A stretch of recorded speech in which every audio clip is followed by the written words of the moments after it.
Sir, குழந்தை கழுத்தில் தொப்புள் கொடி சுத்தி இருக்கு. நம்ம உடனடியே குழந்தை வெளியெடுத்தாகணும். ஒரு சைன் மட்டும் போடுங்க. அதெல்லாம் ஆகாது டாக்டர். அவன் கட்டப்படி அக்டோபர் மாசம் அதிகாலை 5 மணிக்கு குழந்தைய வெளியே எடுத்தாதான் அவன் வாழ்க்கை அமோகமா இருக்கும் டாக்டர். அரை மணி நேரம் கழிச்சு பண்ணோம்னா ஆயுசே இருக்காது. பரவாயில்லையா சார்? என்ன சுகர் லெவல் இவ்வளவு கம்மியா இருக்கு? ஸ்டாஃப் சாப்பிடறத கொடுங்க. வேணாம் டாக்டர், வேணாம். எதுவா இருந்தாலும் 3 மணிக்கு அப்புறம். ஏன்பா?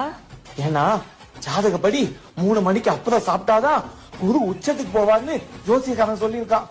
சூப்பர். 3 மணிக்கு வேணாம், 4 மணிக்கு சாப்பிடுங்க. ஒரேடியா போயிருவேன். குரு மட்டும் இல்ல, நீங்களே உச்சத்துக்கு போயிடலாம். கடவுளை நம்புங்கடா, ஆனா இந்த மாதிரி ஆளுங்களை நம்பாதீங்கடா.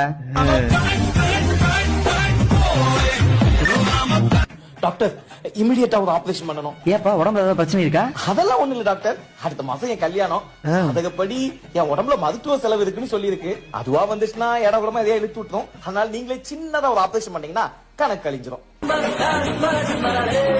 குடும்ப கட்டுப்பாடு பண்ணிடலாம். வாங்க. குடும்ப கட்டுப்பாடா?